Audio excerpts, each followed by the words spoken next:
Welcome back to the Crochet Credo. So it's my friends at Yarnspirations.com. Today I'm going to show you a variation of this. So if you've seen the bead stitch blanket, this is not the same thing I'm about to show you. I'm going to show you the bean stitch, B-E-A-N stitch. Now some people, when they do the bead stitch, they hang up their hook and they have a hard time with it because it may be tight. So a member exclusive just responded and said this bead stitch is really hard for her. So I wondered maybe I should have also showed you the bean stitch. So I'm going to show you the same combination, the same stitch counts, but substitute the bead stitch for the bean stitch, and that's coming up right now. So let's begin this pattern.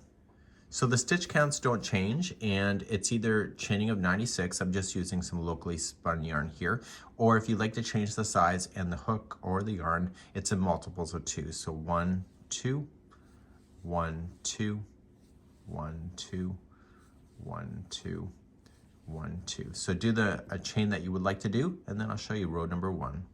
In row number 1, you're going to skip to the third chain from the hook. If you're using the burnout blanket, make sure that when you do that, when you go to do a half double crochet, that you get 2 strands of the chain on top of the hook and just one at the base, because it'll make a difference on how it looks.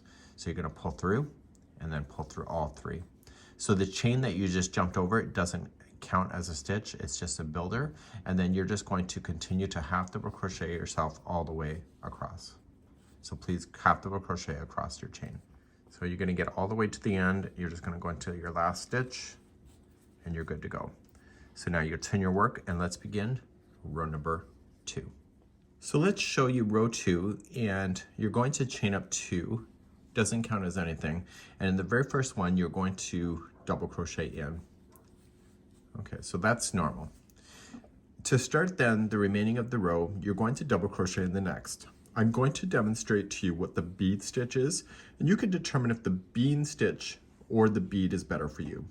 So to do the bead stitch, you are just going to wrap the hook and going in around the post, pull through, and then wrap around the post and through, and do it one more time. So you end up with 7 loops. And to finish this off, you're going to yarn over and pull through all of the loops but the final. And this is where people get hung up on it tangling. And then you pull through the final 2. So that's a bead stitch, but today's video is about the bean stitch. So let's reverse back out. And here's the bean stitch. So what you would like to do is just go around the post first. So don't wrap it, just go around the post and pull through. And then do the other 2 just like you would have done the bean. So wrap in around the post and in, and then wrap in around the post and in. So you end up with only the total of 6 loops on the hook instead of 7, but the first loop is easier to get out of. So you're just going to yarn over, pull through, and then pull through the final 2. So it's not as dense, but it works. So then skip the next one, and you go into the next one after that, double crochet to create the post, and I'll show you the bean stitch again. So to do the bean stitch, just go around the post and pull through, and then yarn over, going around the post and through, and then yarn over around the post and through. You end up with 6 loops, pull through everything but the final, and then pull through the final 2. Skip the next one, double crochet in. I might as well take it to the end of the row here, and we'll do the bean stitch again. It's less likely to snag on your hook when you use the bean stitch. Pull through 2. So then you'll skip the next one, and then you'll just double crochet into the final. So the chain 2 that you jumped over is not counted as a stitch, and that's what it will look like. So to turn your work, let's do row number 3. To do number 3, you're going to chain 2, will not count as a stitch, and you'll start in the very first one, and you'll half double crochet. You'll half double crochet in the top of the bean stitch, and then you'll half double crochet in the top of the double crochet, which is holding the bean stitch. And you do that all the way across. So the next one's the top of the bean stitch, and the next one's the top of the double crochet, and you keep doing that across. So this holds everything into position beautifully.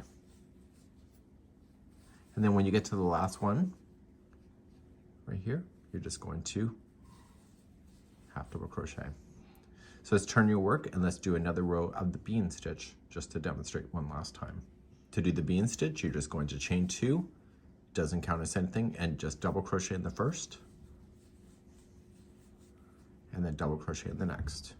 And the next one that I'm doing right now is going to be the base of the bean stitch. So just going in, pull through two, pull through, and pull through. Pull through everything but the final one on the hook. Okay. And then pull through 2. Skip the next stitch, and then double crochet in the next one after that. And then bean around that one. So going in, pull through. So instead of wrapping and going through the first time, just going in and around like that, it just makes it easier to get the hook out. And that's something that you can decide if it works for you. So skip the next, foundation is in the next. So the foundation means like the base of the bean stitch, it's the post.